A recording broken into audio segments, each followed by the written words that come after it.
tinokuchingamidzai kuchechi yeChrist Embassy yepamhepo yatinoita muchishona. Iko zvino hapachina chikonzero chokupedza svondo rose usina kupinda chechi, nokuti painopindwa unenge usipo, kuda wakanga uri kubasa pakaenda vamwe kuchechi, kuda wakanga uri parwendo, kuda chechi yeChrist Embassy haisati yakuwanikwa kwaunogara, kana kuti unofarira hako kudzidza shoko raMwari nechishona. Ino ndiyo yave chechi yako. Chipinda tinamati. Haleluya. Tinosangana zvekare pamunamato wedu weChrist Embassy watinoita pamhepo muchishona, tichiimba kuti makava nesvondo rakanaka, uye tichiimba zvekare kuti makagona kubatana nesu patanga tiri kunamata zvekutsanya, tikabatana namufudzi Chris, tichitungamirirwa namufudzi Chris kwesvondo rese. Tiri kupedza chirongwa ichocho pazuva ranhasi. Haleluya. Asi tanga tiri kunyengeterera dzinyika, tanga tichinyengeterera vanhu pasi rose, tichigadzirisa zvinhu panyika pano. Noimba kuti maakunzwisisa kuti panyika pano pane nunzvatunzva, pane vanhu vanoshandiswa naSatani vachitsvaka kuda kukanganisa zvinhu panyika pano. Asi ndosaka tiripo isu sevaKristu, tiripo kuti tigadzirise zviro izvozvo, tichifurusa mabasa wakaipa, tichifurusa mabasa aSatani, tichigadzirisa kuona kuti zvinhu zvinofamba zvakanaka. Asi takatokutaurirai pamusoro pegore rino, igore iro vatsvene vachaita mabasa makuru, mabasa anobudirira, vachipararira kwose kwose. Haleluya. Svondo rapera takatanga kutaura pamusoro pemashoko atakapiwa namufudzi Chris pavakanga vachititsanangurira pamusoro pegore rino. Takataura zvikuru sei kuti mufudzi Chris vakatanga vatizivisa kuti gore rino igore zvekare kuvanhu vasati vazvarwa patsva, kuvanhu vari munyika, igore ravari kufanira kusarudza ruponeso, igore ravari kufanira kusarudza ruponeso rwaMuponesi Jesu. Vanofanira kusarudza ruponeso irworwo, nokuti vari kupiwa mukana wokupedzisira. Kwanzi vakawanda vari kupiwa mukana wokupedzisira wokuti vaponeswe. Saka igore rakakosha, igore ranofanira kungwarira kufambisa shoko roruponeso.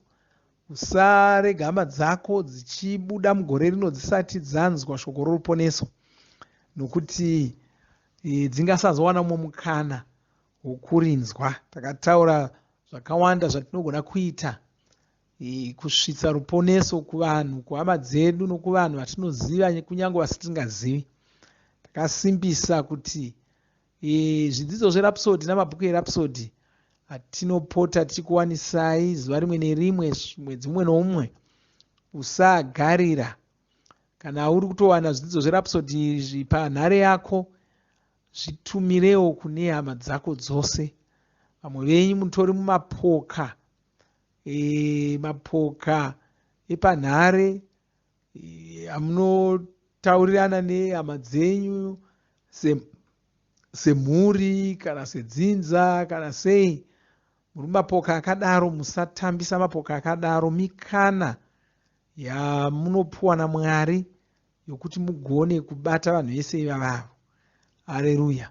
Saka uchipinda mapoka iwayo, zvione semunhu apindamo kuparidzira hama dzako, zvione semunhu apindamo kuti aponese hama dzake. Haleluya. Munoona, ndinorangarira mashoko akataurwa naJosefa musungano yekare. Madzikoma ake anga aita utsinye, akada kumuuraya. Judha akazoronga kuti achirega kuurawa asi atengeswe kuvanhu vaitora vanhu vachinovatengesa kuIgipita, kuti vachitsvaka kuti Josefa abve mumeso avo anofira kunyika iri kure, vasiyane nezvake nokuti vanga vasingamufariri.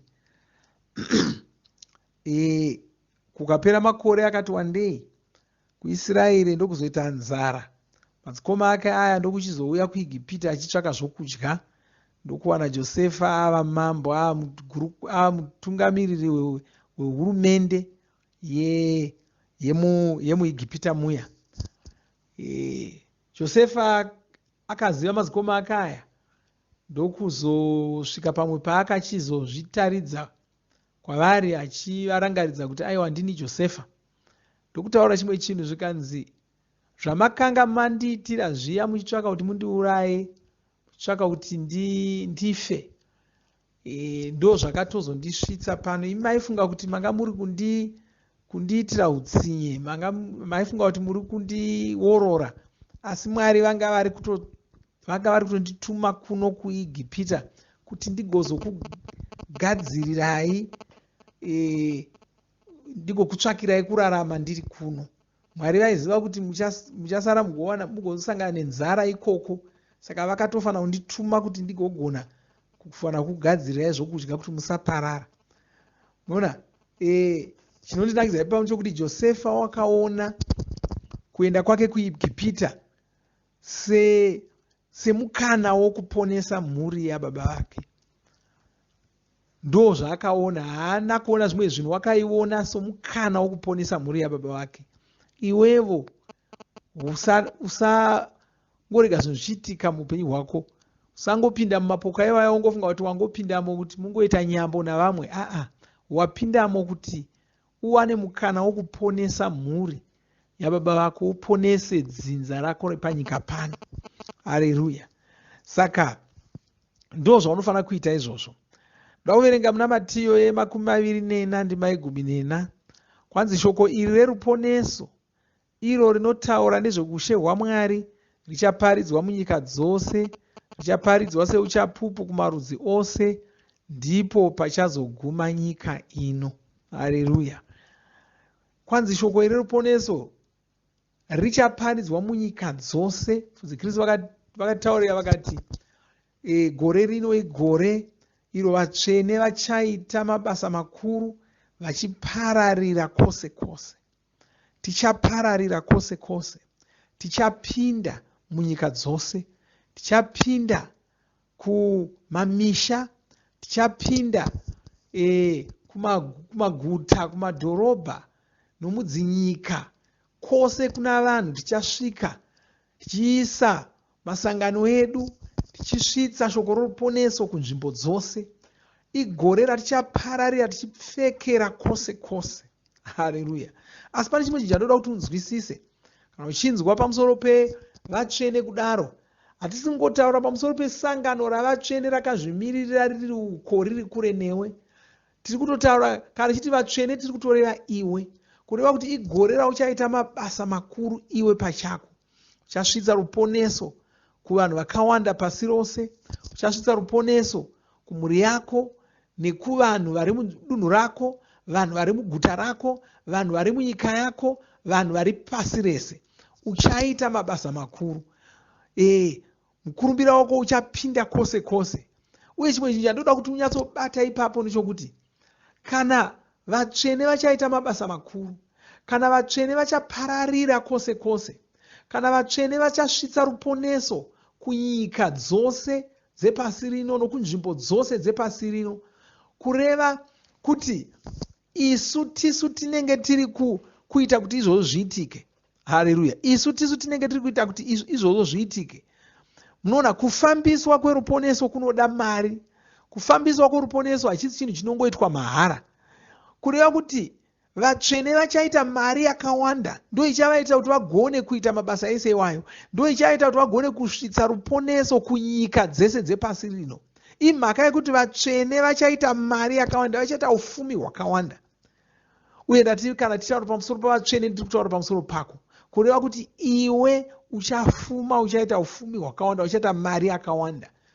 Saka unogona kutotanga kuona zuva gore rino segore rauchafuma zvausati wakamboita, igore rauchabudirira zvausati wakamboita, igore rauchasimudzirwa zvausati wakamboona. Haleluya! Igore rako, Kristu vakataura vakati, igore ratakagadzirirwa naIshe, gore rakagadzirirwa naMwari. Mwari vakatigadzirira gore rino, nderedu, harina ngokaruka rauya. Vaitoriziva, ndo rimwe ramakore ravanga vakatomirirawo, vachiziva kuti vane zvakawanda zvavakatigadzirira, vachiziva kuti pane zvakawanda zvatichaita mugore irori. Saka igore ratichaita mabasa makuru. Saka chirega kungogara uri ikoko uchingoti vatsvene vachaita mabasa makuru, regai tione vatsvene vachiita mabasa makuru. Aiwa, mutsvene wacho ndiwe. Uchaita zvinhu zvinovhunzwa, zvinotaurwa.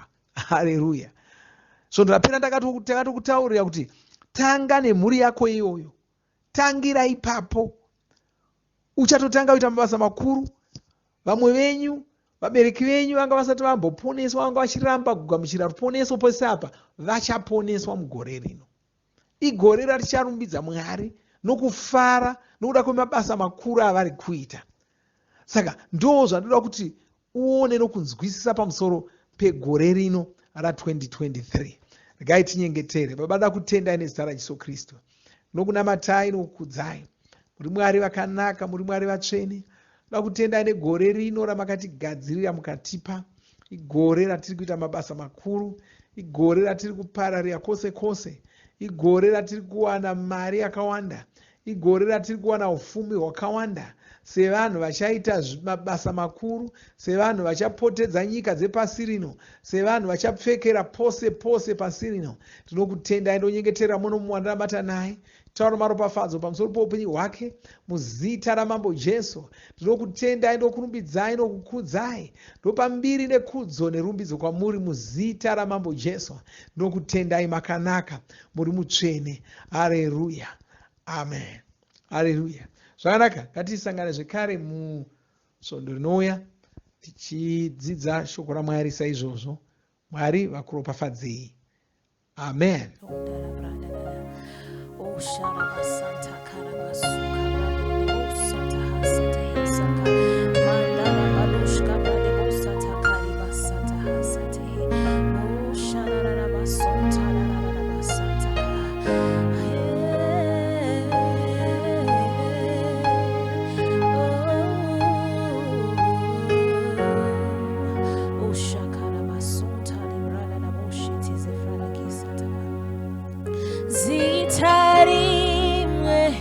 Rine simba zitarimwe rinotonga zitara Jesu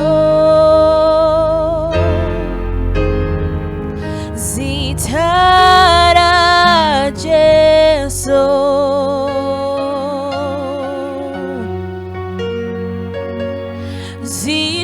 zitarimwe rine simba zitarimwe rinotonga zitara Jesu zitara Jesu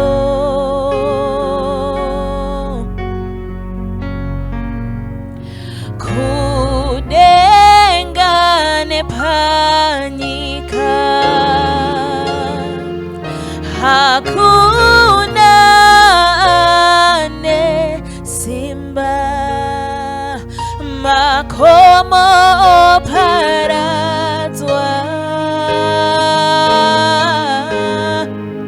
masuo zarurwa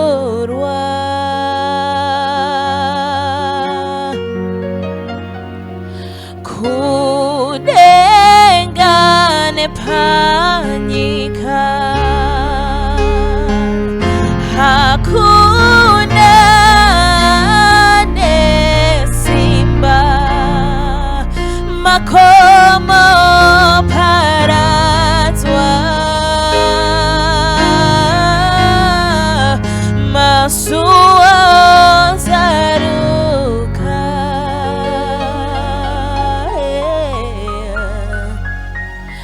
oh Jesu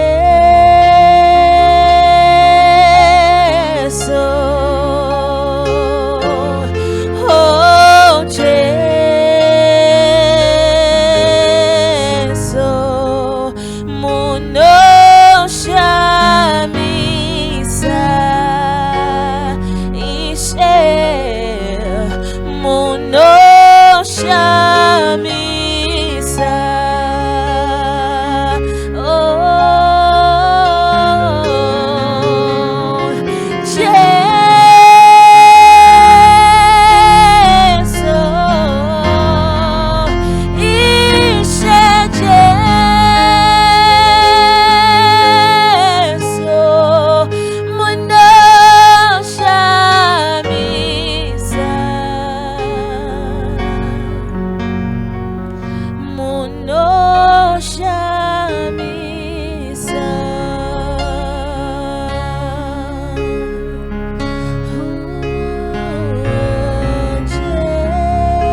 Tinovimba makomborerwa nemunamato wesvondo rino. Kana manga musati mazvarwa patsva, namatai mumashure mangu, muchidudza, muchirevesa. Taurai muchiti, Mwari vari kudenga, ndinouya kwamuri, ndinokoka Jesu kuti vapinde mumwoyo mangu. Ndinokumbira kuti Jesu vatonge upenyu hwangu. Ndinopupura kuti Jesu ndivo vavaishe wangu. Saka ndinogamuchira upenyu usingaperi mumweya mangu. Ndazvarwa patsva, ndava chisikwa chitsva. Ndinokutendai. Amen. Makorokoto mazvarwa patsva, tinokugamuchirai muchechi yeChrist Embassy. Titumirei zita renyu nekwamunogara. Munogona kutumira iri SMS kana WhatsApp pa 0772 215 kana kutuma tsamba pa shona@gmail.com. Muchida kupa mpiro yenyu neEcocash, rovai namba *151*2*5*58225 motevera zvinenge zviri kutaurwa neEcocash ipapo. Kana muine nhare dzemazuva ano munogona kushandisa KingsPay kupa mpiro yenyu. Shandisai kodhi inoti TNIOG nemavara makuru. Tinoda kukuzivisai zvinotevera. Tinokurudzira kuti musadarikwe nezvidzidzo zveRhapsody. Zvidzidzei kuti shoko riwande mamuri, mugone kumirisana nezvinhu zvinonetsa muupenyu. Tinodavo kuzivisa vane nhare dzeEconet kuti *205# mava kugona kuwana Rhapsody panhare dzenyu kunyangwe musina WhatsApp. Rovai nhare idzi muwane Rhapsody panhare dzenyu zuva rimwe nerimwe.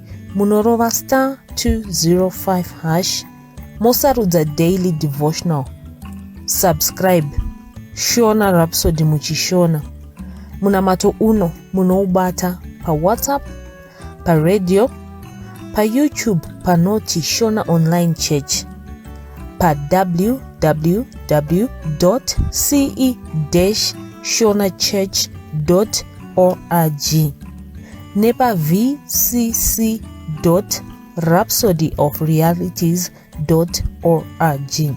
Tinokumbira mutizivise kana muri kutibata pane imwe yenzvimbo idzi. Kana pari painternet munogona kunyoresa muchitipa zita renyu. Kana pari pa WhatsApp tinyorerei tigopota tichikutumirai zvimwe zvidzidzo, kana kutitumira SMS pa 0772 166 928. Ivai nesvondo rakanaka.